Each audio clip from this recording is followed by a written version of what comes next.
میں بھی جب قلات میں گیا نا، 2 مہاراج سے ملاقات ہوئی، دونوں کی شادی نہیں ہوئی تھی. ایک تو ینگ تھے ذرا، دوسرے تھوڑے ایجڈ تھے، ان کا انٹرویو نہیں آیا. تو وہ بھی نہیں، اتنے بڑی عمر کے ہو گئے، ان کے بچے گھوم رہے ہیں وہاں. میں نے بار بار پوچھا کہ بچے آپ کے ہیں؟ کہہ رہے نہیں میرے نہیں ہیں. پھر میں نے پوچھا یہ بچے آپ کے ہیں؟ کہہ رہے میرے نہیں ہیں. بھائی میں نے تو شادی نہیں کی. ایک دم میرے شوق ہوا. میں نے کہا بھائی مہاراج کیا کر رہے ہو؟ قال النبی صلی اللہ علیہ وسلم تزوجوا ولا تکونوا کرہبان النصارى، نکاح کرو عیسائیوں کے پادریوں کی طرح نہ بنو. کیا کرتے ہیں؟ واتقوا اللہ الذی تساءلون به الارحام. دولہا دلہن کو سمجھایا جا رہا تو انسان کے بچے بن جاؤ. یہ خطبہ ایسا ہے، آپ نیٹ پہ لکھو اس کا ترجمہ آ جائے گا. پنڈت جی کی الفاظ لکھو تو نیٹ بولے گا پتہ نہیں کیا بول رہا ہے بھائی، تو میری کچھ سمجھ میں نہیں آ رہا. صحیح ہے نا؟ وہ پنڈت جی سے ہی پوچھنے پڑیں گے. میں تو گیا تھا پنڈت جی سے پوچھنے کے لیے بھائی کچھ بتاؤ، لیکن میں نے کہا وہ پھر ناراض نہ ہو جائیں. پنڈت مہاراج تھے وہ، پنڈت جی تھے بھی نہیں. پتہ نہیں مہاراج میں پنڈت جی میں کیا فرق ہوتا ہے. وہ ان کے مفتی اعظم ہوتے ہوں گے شاید پنڈت، اور مہاراج نارمل مولانا ہوتے ہوں گے، تو شاید یہ ہوتا ہو، واللہ عالم.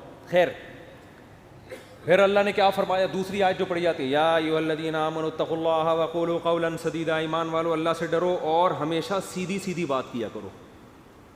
کیا کیا کرو؟ یہ نہیں کہ سچی بات. قولوا قولا صادقا نہیں کہا اللہ نے، قولوا قولا سدیدا. سدیدا کا مطلب سیدھی سیدھی، ٹیڑھی میڑھی آڑے ترچھی نہیں باتیں نہیں کیا کرو. اس سے فائدہ کیا ہوگا؟ یصلح لکم اعمالکم، تمہارے اعمال کو درست کر دے گا. یہ میاں بیوی کو سمجھایا جا رہا ہوتا ہے کہ ابھی سے نا سیدھی بات کرنا سیکھو. ٹوپیاں گھمانا، شوہر بیوی کو ٹوپیاں، بیگم میاں کو، پوری زندگی کس پہ چلتی ہے؟ ٹوپیوں پہ. سیدھی بات کرتے ہی نہیں. سسرال سے الگ آڑی ترچھی باتیں، سسرال والے داماد سے الگ، بیٹی سے الگ. گھروں میں جو آگ لگتی ہے وہ سیدھی باتیں کرنے سے لگتی ہے، آڑی ترچھی باتیں کرنے سے. جھوٹ پلو گھماتے ہیں باتوں کو، صحیح بات ہی نہیں کرتے. تو اس سے کیا ہوتا ہے؟ اعمال خراب ہونا شروع ہو جاتے ہیں. جب آدمی کو پتہ ہوتا ہے نا مجھ سے کوئی پوچھے گا تو مجھے سچ بولنا پڑے گا، تو وہ کام ہی ایسا نہیں کرتا کہ جواب دہی ممکن نہ ہو اس کے لیے. تو یہ میاں بیوی کو تمیز سے نصیحت کی جاتی ہے. اور پھر حدیثیں پڑھی جاتی ہیں، النکاح من سنتی، نکاح میری سنت ہے. فمن رغب عن سنتی فلیس منی، جو میری سنت پہ نہیں چلے گا وہ مجھ سے نہیں ہوگا. دولہا کو حوصلہ افزائی کی، تو بیٹا زندگی میں پہلی دفعہ کوئی انسان ڈھنگ کا کام کر رہا ہے، تو نبی کی سنت کو بولتے کیوں نہیں بھائی، زندہ کر. اور اتفاق کی بات ہے دوسری شادی میں بھی یہی خطبہ ہے، تیسری میں بھی اور چوتھی میں بھی. کیا مطلب؟ دوسری میں بھی اس کو اپریشیٹ کیا جاتا ہے، سنت کر رہا ہے، تیسری میں بھی چوتھی میں بھی. سمجھتے؟ یہ ویسے ہی درمیان میں جنرل نالج کے لیے ایک بات آ گئی تھی. میں آپ کو پتہ ہے اس ٹاپک پر آج کل بالکل بھی نہیں بولتا. تو آگے اللہ تعالیٰ کے آگے کیا حدیث میں جو خطبے میں پڑھا جاتا ہے؟ قال النبی صلی اللہ علیہ وسلم تزوجوا الودود الولود فإنی مباہی بکم الامم. ایسی عورت سے نکاح کرو محبت کرے اور تمہیں اولاد زیادہ دے، میں قیامت کے دن تمہاری کثرت پہ فخر کروں گا. میاں بیوی کو سمجھایا جاتا ہے نسل مت روکنا، تمہارا ملاپ پائیدار، کامیاب، خوشیوں بھرا اور آخرت میں ترقی کا سبب جبھی ہو سکتا ہے جب تم دونوں اولاد کی کثرت چاہو. شروع میں ہی چاہتے ہیں کہ ہمارے اولاد نہ ہو، اس کی بھی نفی کی گئی. اور کیا پڑھا جاتا ہے خطبے میں؟ وقال النبی صلی اللہ علیہ وسلم تزوجوا ولا تکونوا کرہبان النصارى، نکاح کرو عیسائیوں کے پادریوں کی طرح نہ بنو. میں بھی جب قلات میں گیا نا، 2 مہاراج سے ملاقات ہوئی، دونوں کی شادی نہیں ہوئی تھی. ایک تو ینگ تھے ذرا، دوسرے تھوڑے ایجڈ تھے، ان کا انٹرویو نہیں آیا. تو وہ بھی نہیں، اتنے بڑی عمر کے ہو گئے، ان کے بچے گھوم رہے ہیں وہاں. میں نے بار بار پوچھا یہ بچے آپ کے ہیں؟ کہہ رہے نہیں میرے نہیں ہیں. پھر میں نے پوچھا یہ بچے آپ کے ہیں؟ کہہ رہے میرے نہیں ہیں. بھائی میں نے تو شادی نہیں کی. ایک دم میرے شوق ہوا. میں نے کہا بھائی مہاراج کیا کر رہے ہو؟ اس میں پرانے کوئی ڈائلاگ یاد ہے نا، وہ مہاراج اس طرح کے ایک دم اسٹائل سے آتا تھا، وہ مہاراج. تو میرے منہ سے ایک دم مہاراج آپ اپنی ایج دیکھو تو کیسے ہی گزارا ہو رہا ہے. تو انہوں نے کہا بھائی ہم جو مندر کے لیے قربانی دیتا ہے نا، پھر اپنے پرانے والے مہاراج کی انہوں نے مجھے تصویر دکھائی، یہ میرے پیر تھے، ان کا میں نائب بنا تھا. تو جو اپنے آپ کو مندر کی خدمت کے لیے وقف کر دیتا ہے، شادی نہیں کرتا کہ بس مندر کی خدمت ہی کرنی ہے، وہ پھر اس مندر کا مہاراج بنتا ہے. تو ان کا مذہب ہوگا، میں ان پہ طنز نہیں کر رہا، وہ ان کا جو مذہب ان کو سکھاتا ہے. میں نے ان سے کہا لیکن مجھے تو موقع مل گیا. میں نے کہا آپ کا مذہب آپ کو یہ کہتا ہے کہ آپ شادی نہ کریں, ہمارا مذہب ہمیں یہ کہتا ہے کہ مر رغب عن سنتی فلیس منی. نبی نے فرمایا جو نکاح نہ کر کے میری سنت سے اعراض کرے گا اس کا مجھ سے کوئی تعلق نہیں.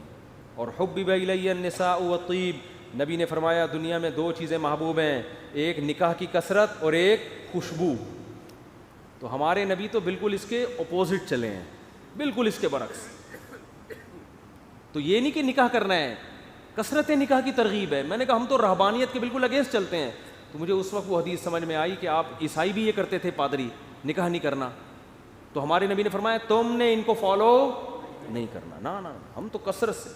تو مجھے لگ رہا تھا وہاں بیٹھ کر کہ یہ جو مہاراج ہیں وہ مہاراج کے چہرے پر نا افسردگی کے آثار تھے.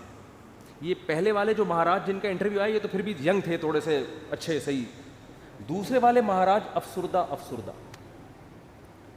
گھٹنوں میں بھی پرابلم, کچھ مسائل بھی تھے بیماریوں کے. تو میں مہاراج سے ریکویسٹ کرنے والا تھا کہ کر لیں شادی, یہ مسائل آپ کے نیچرل لائف کا کوئی آلٹرنیٹ نہیں ہے. مندر کی خدمت شادی کر کے بھی ہو سکتی ہے. اب شادی کی ہوتی یہ بچے آپ کے ہوتے ہیں, یعنی اسی جیسے ان کو لگا دیتے مندر کی خدمت پہ. اگر آپ کا یہ نظریہ ہے, میں ترغیب نہیں دے رہا ہوں ان کو, کیا خیال ہے؟ جیسے ہمارے بیٹے ہیں تو میری خواہش ہے کہ یار وہ بیٹے عالم بنے, اللہ خواہش کو پورا کرے. مہاراج میں جو باتیں آپ سے کر رہا ہوں آپ تنہائی میں بیٹھ کے ان باتوں پہ غور کریں. اب اللہ کرے اب تک کر رہے ہو غور. چکر میں تو ڈال دیا ہم نے, مہاراج کو ہم نے چکر میں ڈال دیا. مہاراج اب بیٹھ رہا ہوگا یار مسئلہ کیا ہے, بات تو صحیح کی ہے بندے نے, زندگی بھی برباد کر دی. پھر میں نے مہاراج سے بھی کہا, میں نے کہا یہ بھی دیکھ لینا کہ آخرت میں اس شادی نہ کرنے کا کوئی ثواب بھی ملے گا. ایسا نہ ہو کہ نہ یہاں کے رہے نہ وہاں کے رہے. قرآن کہتا ہے الذین ضل سعیہم فی الحیاۃ الدنیا وہم یحسبون انہم یحسنون صنعا. قرآن کے الفاظ ہیں. بھائی ہندو یہ نہ سمجھیں کہ میں تو اسلام کی بات کروں گا نا, آپ کا مذہب اگر یہ کہتا ہے تو ٹھیک ہے بھائی آپ اس کو فالو کریں, آپ کو نہیں سمجھ میں آ رہا تو ہم کیا کہہ سکتے ہیں. لیکن ہمارا جو مذہب ہے وہ ہمیں کیا کہہ رہا ہے, وہ یہ کہہ رہا ہے کہ الذین ضل سعیہم فی الحیاۃ الدنیا. کچھ لوگ دنیا میں ایسے ہیں کہ جن کی کوششیں برباد ہو جائیں گی دنیا میں, حالانکہ وہ یہ سمجھ رہے ہیں کہ وہ بہت اچھا کام کر رہے ہیں. دیکھو ایک آدمی غلط کام کر رہا ہوتا ہے, غلط کو غلط سمجھ کے, اس کو پتہ ہے بھائی چرس پینے کا آخرت میں کوئی ثواب ملے گا, اور چرسی کو امید بھی نہیں ہوتی. وہ کہہ رہا ہو یار مجھے پتہ ہے آخرت میں بربادی ہے لیکن اب مزے اڑا لوں تھوڑی دیر کے. ہیروئنچی کو پتہ ہے آخرت میں بربادی ہے مگر مزے اڑا لو. زانی کو پتہ ہے آخرت میں بربادی ہے مگر مزے اڑا لو. لیکن کچھ لوگ ایسے ہوتے ہیں جو بڑی محنت کر رہے ہوتے ہیں, اپنی حلال خواہشات کو بھی قربان کر رہے ہوتے ہیں, اور وہ سمجھ رہے ہوتے ہیں آخرت میں مل جائے گا بدلہ. اللہ کہتے ہیں نہ دنیا میں ملے گا اور نہ آخرت. کیونکہ پیپر جو اللہ نے بنایا ہے نا اس کو فوکس کرنا ہے آپ نے. پیپر فزکس کا ہے اور آپ ریاضی کے مشکل ترین سوالات لے کے بیٹھ گئے, اور جو فزکس کا آسان سوال تھا اس کا آپ اس کو حل نہیں کر رہے. کیمسٹری کا آسان سوال تھا پانی کا فارمولا کیا ہے, ہائیڈروجن ڈائی آکسائڈ ہے نا, یہ بہت آسان تھا. آپ کہہ رہے تو بہت آسان ہے یار, یہ نہیں حل کرتا میں. مجھے اصل میں ایک فزکس کا ایک بڑی پیچیدہ ایکویشن ہے, اس کو میں حل کر سکتا ہوں. اس کو بیٹھ کے آپ نے حل کرنا شروع کر دیا. عقل مند کہے گا بھائی تیرے سے جو پوچھا گیا ہے اس کو تو فوکس کر, جو سوال پوچھا نہیں جا رہا اس کا جواب کیوں دے رہا ہے. اب آپ جواب میں یہ کہیں یار دیکھو میری اتنی محنت کر کے میں نے فزکس کی اس ایکویشن کو حل کیا ہے, میں یہ سوچ بھی نہیں سکتا کہ ممتحن اور ایگزامینر میری اس محنت کو ضائع کر دے, یقیناً 100 نمبر دے گا. اس سے کیا ہے 100 نمبر تجھے ہائیڈروجن ڈائی آکسائڈ لکھ دیتا مل جاتا ہے. آپ کے اتنے آسان سوال کے 100 نمبر نہیں ہو سکتے. یہ دلیل صحیح ہوگی نہیں یاری بات میرا خیال ہے. او بھائی یہ دلیل بالکل غلط ہوگی کہ یہ نہیں دیکھا جاتا کہ سوال مشکل ہے یا آسان. ہم نے دیکھا نا یوٹیوب پہ ایک ہندو کرالنگ کرتا ہوا پتہ نہیں دلی سے یو پی جا رہا ہے یا کہاں جا رہا ہے, لیٹ کے کہہ رہا ہے بھائی یہ پتہ نہیں کون سے بھگوان ہے جس کی روح خوش ہو جائے گی اس سے. تو آپ محنت بہت کر رہے ہیں, اس کا رزلٹ کیا ہے؟ 0. نبی صلی اللہ علیہ وسلم کو اطلاع ملی نا کہ ایک پیدل حج کرنے جا رہا ہے کوئی, منت مانی بھی اور طاقت بھی نہیں تھی. آپ نے فرمایا اللہ کو اس کی ضرورت نہیں ہے کہ تم اپنے آپ کو اس مصیبت میں ڈالو, یہ تو تمہاری اپنی تمہاری وہ ہے نا. اگر آپ میں استطاعت نہیں اور آپ پیدل جا رہے ہیں حج کرنے کے لیے تو یہ وہ چیزیں جو آپ نے اپنے اوپر لازم کر لی ہیں. تبھی قرآن کہہ رہا ہے لا تحرموا طیبات ما احل اللہ لکم, جو پاکیزہ چیزیں اللہ نے حلال کر دی ان کو حرام مت کرو, اپنے اوپر خامخواہ کی پابندیاں مت لگاؤ. ان پابندیوں سے تم تو ڈپریشن میں جا سکتے ہو, صحت برباد کر سکتے ہو. یہ ہم سے امیدیں مت لگانا کہ آخر میں تمہیں آخرت میں اس کا اجر ملے گا. 0 نمبر ہوں گے تمہارے, بلکہ الٹا گناہ ہوگا. تو میں ان سے کہہ رہا تھا بھائی تم شادی کر لیتے, بیوی بچے ہوتے, ایک تمہاری ڈیزائرز پوری ہوتی ہیں, صحت اچھی ہوتی, تمہیں اولاد ملتی, اولاد کے تو دیکھ کے انسان کی بانچیں کھل جاتی ہیں. لیکن مہاراج کا اپنا نظریہ, وہ اپنی سوچ. بہرحال یہ بات, ہاں نکاح کے خطبے کی بات کر رہا تھا. تو نبی نے کیا فرمایا, تزوجوا ولا تکونوا کرہبان النصارى, نکاح کرو بھائی راہبوں کی طرح مت بنو. وہ سمجھتے ہیں نہ کر کے اللہ کو خوش کر لیں گے, ایسا نہیں ہے. نکاح کرنے سے اگرچہ تمہاری خواہش پوری ہو رہی ہے, تمہاری ڈیزائرز پوری ہو رہی ہیں, تمہارے لیے ایک لذت کا سامان پیدا ہو رہا ہے, لیکن اس ڈیزائرز پوری کرنے سے اللہ ناراض نہیں ہوتا, بلکہ اللہ اور خوش ہوتا ہے.